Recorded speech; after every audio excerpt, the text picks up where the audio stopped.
국내 화학주 주가 전망을 두고 엇갈리고 있습니다. 트럼프 당선이 화학주의 호재인지 악재인지 살펴봐야 될 것 같은데요. 오늘 이 시간 차홍선 케미칼 에너지 투자자문 대표 모셨습니다. 어서 오세요. 반갑습니다. 네, 안녕하십니까.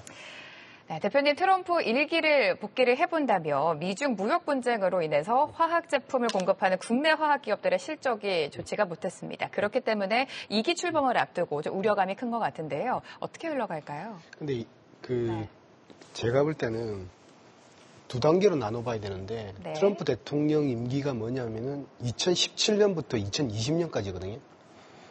근데 2017년에 그러니까 화학기업들이 사상 최고의 이익을 냅니다.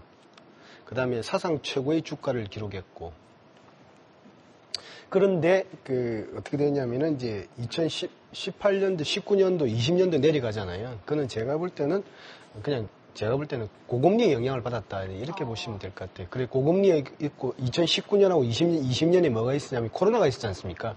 그래서 수요가 안 좋았다. 고금리로 인한 수요가 안 좋았고 코로나로 인한 수요가 안 좋았고 트럼프 대통령은 기본적으로 있지 않습니까? 정책이 뭐냐면은 그러니까 석유와 천연가스와 화학 제품을 많이 쓰자.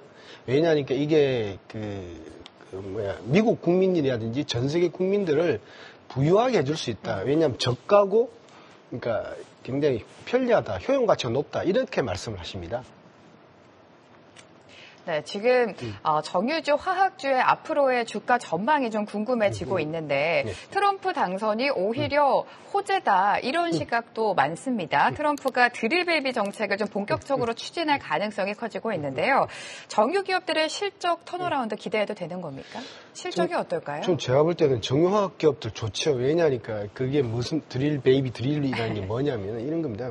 그러니까 트럼프 민주당이 네네. 지금 이제 직분에 실패한 거잖아요. 그게 뭐냐면 인플레이션으로 갔다는 거죠. 인플레이션은 물가가 왜 올라갔느냐면 첫 번째는 중국에 있는 물량들이 들어오지 않았고 두 번째는 이제 국제유가가 급등하기 시작했잖아요. 근데 그때 국제유가가 급등할 때 어떤 일이 벌어졌냐면은 여러 가지 바이든 정부에서는 신재생 에너지를 많이 썼잖아요. 그래서 물가가 많이 올라갔다 이제 그렇게 주장하는 거거든요. 그래서 트럼프 대통령께서는 뭘 주장하냐면은 미국이 가장 많이 가지고 있는 게 뭐냐. 전 세계 50% 이상의 장악력을 갖고 있는 거는 오히려 지금 현재 석유와 천연가스, 화학이 아니냐 이렇게 주장하시는 거예요. 그래서 그거를 많이 개발해서 많이 쓰자는 거예요. 뭐가 될 때까지 보냐면 제가 볼 때는 이제 신재생 에너지가 미국판 IRA이지 않습니까? 네. 미국이 주도적으로 이렇게 뭔가 동맹국 위주로 만들 때까지는 물가 부담도 낮고 그렇기 때문에 지금 이제 미국의 석유라든지 천연가스를 많이 개발해서 쓰자는 겁니다. 그래서 규제도 완화하고, 그래서 물가도 많이 떨어뜨리고, 실제적으로 10월 18일 날 디트로이트 연설에서 그런 말을 합니다. 에너지 가격을 절반으로 떨어뜨리겠다. 많이 개발해서 많이 쓰자. 규제 다 풀어줄게. 그게 지금 입장입니다. 그러다 보면 이제 화학 같은 경우도 여러 가지 이제 활성화되는 수가 있으니까. 그렇지만 이제 가격은 좀 떨어질 수 있으나 양이 판매되기 때문에 정유주가 좀 낮고요. 화학 같은 경우는 이제 경기 부양을 금리가 이제 많이 인하되지 않습니까? 0.5에서 0.25 이렇기 때문에 화학 같은 경우는 경기 부양 수혜주를 볼 것이다 이렇게 보고 있습니다. 네, 앞서서 유가도 잠깐 짚어주셨는데 최근에 유가의 변동성이 좀 심합니다. 어제 같은 경우에는 금리 인하 불확실성의 하락세를 보이는가 싶었는데 오늘은 또 우크라이나 전쟁이 좀 격화될 것이다, 심화될 것이다 이런 우려 속에 국제유가가 3% 넘게 좀 상승세를 보였습니다. 트럼프 정책이 국제유가를 끌어내릴 것이다. 경제학자들은 이렇게 전망하고 있는데 맞습니까? 맞습니다. 네. 왜냐하면 국제유가가 70달러인데 트럼프 대통령은 이렇게 국제유가가 올라가면은 막 경기를 일으킨다 이렇게 보시면 돼요. 그래서 뭐냐면 사우디를 가잖아요. 사우디 가서 뭐 하냐면은 사우디에서 정상하라는 거죠. 그리고 실질적으로 미국 같은 경우도 전략 비축률을 풀었던 데가 트럼프 대통령 시절이었습니다. 그래서 제가 볼 때는 그러니까 물가는 국제유가하고 천연가스 연동하거든요. 그러니까 이거를 안정화시켜야 된다는 게 트럼프 대통령 입장입니다. 네. 그렇기 때문에 제가 볼 때는 유가는 못 올라갈 것 같아요. 트럼프 시대. 왜냐하니까 그런데 이제 바이든 정부에서는 대통령 시절에서는 바이든 정부에서는 뭐냐면은 신재생 에너지를 많이 활성화시켜서 유가를 안정화시키겠다는 게 전략이었고요. 트럼프 대통령 시대는 2기에서는 이럴 겁니다. 1기도 유사한데 석유와 천연가스를 많이 개발해서 국제유가를 낮은 상태로 안정화되는 상태로 가자는 거예요. 그런데 이제 실제 이제 트럼프 대통령의 발언처럼 반토막이 날지 그거는 이제 두고 봐야 되겠죠. 그럼 반토막 나면 우리는 대한민국의 대형 호재입니다. 유가가 떨어지니까 원재료가 떨어지는 거니까요. 예, 그렇습니다. 네, 석유화학주가 사실 트럼프뿐만이 아니라 중국 시장도 봐야 됩니다. 중국 내수 경기 부진이 좀 문제로 작용을 하고 있는데 전인대에서 적극적인 대규모 부양책을 기대했다가 사실 시장은 좀 실망한 모습이었어요. 중국과 관련해서 또 정유화학 어떻게 연관지을까요? 제가 중국을 좀 연구를 좀 많이 하고 있거든요. 네네. 왜냐하니까 이제 석유라든지 정유화학 같은 경우는 그러니까 석유, 그다음에 화학 같은 경우는 중국이 굉장히 중요합니다. 왜냐하니까 14억 인구가 어떻게 경기 부양을 하나에 따라서 영향을 많이 받고 있는데,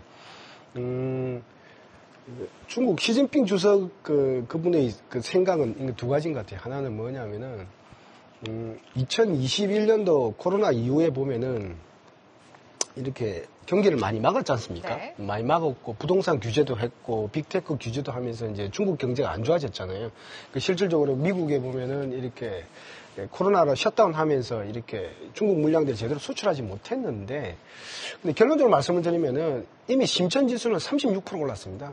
그렇기 때문에 중국의 경기 부양은 9월 24일자, 9월 26일자 그 중앙정치국에서 중국 시진핑 주석이 지시를 하잖아요. 경기 부양을 지시하잖아요. 그러면서 이제 주가가 급등하면서 심천이 36% 올랐는데 36%는 우리나라 지수로 따지면 2,500포인트가 3,600포인트 같다는 그런 소리입니다. 그러니까 주가 부양을 더 하는 거는 좀 무리가 있는 거예요. 그러니까 미국의 정책을 보면서 하는 건 맞는데 지금 더 들어가게 되면 재정 정책을 더 써버리면은 주가가 너무 이렇게 실물 경기하고 괴리감이 있으니까 이미 주가는 36% 올랐다. 제가 볼 때는 성공적이었다. 이렇게 스스로 자평하는 것 같아요. 중국은.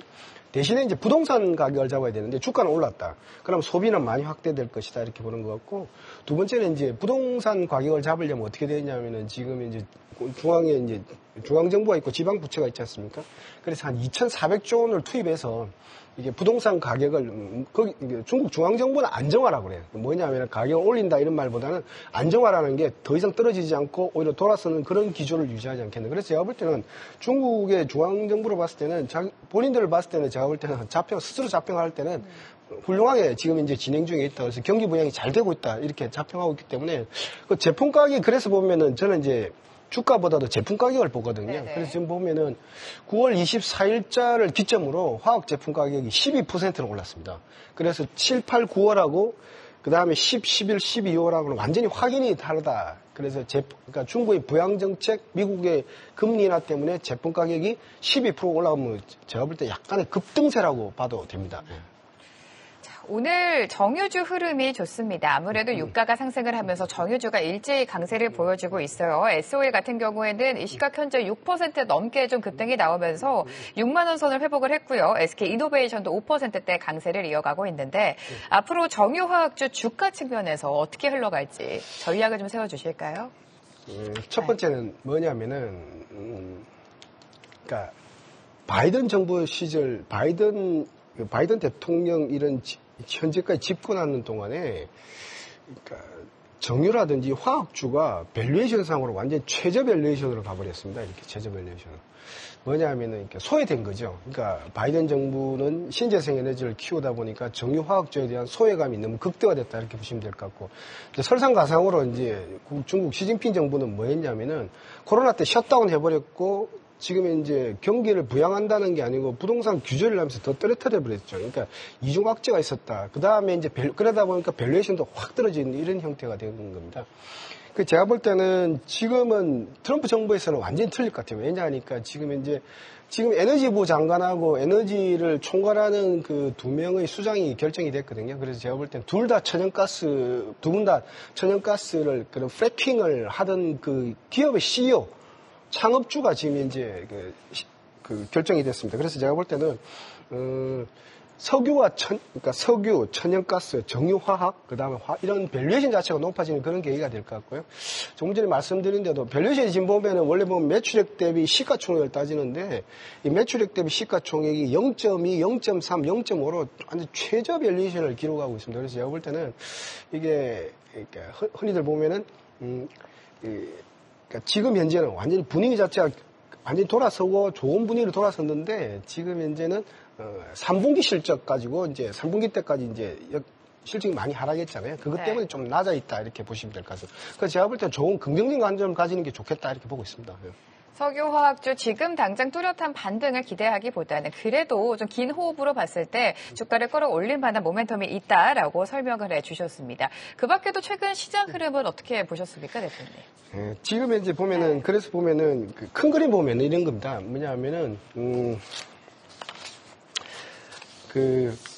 네. 미국하고, 긴 그림 보면은 미국하고 중국이 동시에 경기 부양했을 때가 언제냐면 2009년도 때, 그리고 보면은 2009년도 때, 그 다음에 2017년도 때, 그리고 2021년도 때입니다. 그때 당시에 보면은, 정유화학주들이 사상 최고치의 실적을 내고 사상 최고치의 주가를 기록합니다. 그래서 2021년도 같은 경우는 2020년도 때 코로나 대비해서 경기 부양을 하니까 미국하고 중국이 동시에 경기 부양을 하니까 어떤 일이 벌어지냐면은 순이익 같은 경우는 지금 현재 한 400%가 올라갔고 주가 같은 경우는 평균적으로 화학 철강 똑같습니다. 한 600%가 올라갔거든요. 그래서 그 세 번의 그런 경험을 보면은 미국과 중국의 경기 부양은 동시에 주가의 급등을 이루더라는 게 학습 효과입니다. 그런데 지금 현재는 보면은 이런 여러 가지 중국의 이렇게 그 경기를 내리는 조치들, 부동산 규제라든지 이런 것 때문에 부동산 안정하기 위한 조치들이 때문에 많이 늦어졌다 이렇게 보시면 될 것 같아요. 그래서 2년, 3년, 4년, 3년 동안 늦어졌다 이렇게 보시면 될 것 같고, 그 다음에 두 번째 같은 경우는 이제 여러 가지 화학 같은 경우는 공급 물량이 지금 이제 어떻게 되어 있냐면은 제가 이제 체크를 해보니까 중국도 1등부터 4등 기업들이 실적이 안 좋아요. 그러면서 이제 이런 캐파 자체를 계속해서 이렇게 증설 같은 경우는 지연시키고 있습니다. 지연시키고 있고 유럽 공장들은 폐쇄되고 있고 이렇기 때문에 한국 기업들도 지금 현재 공장들 같은 경우 더 짓지 않는다는 게 지금 논리잖아요. 그래서 제가 볼 때는 공급 물량도 떨어져 있는 상태에서 그다음에 밸류에이션은 최저 밸류에이션 상태에서 그다음에 미국은 그 9월 18일부터 0.5% 금리나 0.25% 금리 인하 했잖아요. 그래서 금리 인하도 2번 정도 단행을 했고 중국은 이미 금리 인하했고 지준율도 인하했고 뭐 부동산을 위해서 2,400조 원 투입하고 그다음에 주가는 이미 36% 정도 올라가기 때문에 제가 볼 때는 그 3분기 실적이 이렇게 너무 매몰돼서 이런 것보다는 오히려 4분기 내년 이런 거 보시면은 제가 볼 때는 저는 상당히 좋지 않겠냐. 밸류에이션도 낮아 있는 상태이기 때문에. 그리고 결정적으로 보면은 트럼프 정부에서는 계속해서 석유와 천연가스, 화학을 정유를 많이 써야 되겠다는 그런 논리가 나오기 때문에 밸류에이션도 올라가는 좋은 계기가 되지 않겠냐 이렇게 보고 있습니다. 네, 오늘 이 시간 차홍선 대표와 함께했습니다. 도움 말씀 감사합니다. 네, 감사합니다. 계속해서 다양한 경제 이슈를 알고 싶다면 구독과 좋아요, 알림 설정 부탁드립니다. AI 캐스터 권미정이었습니다.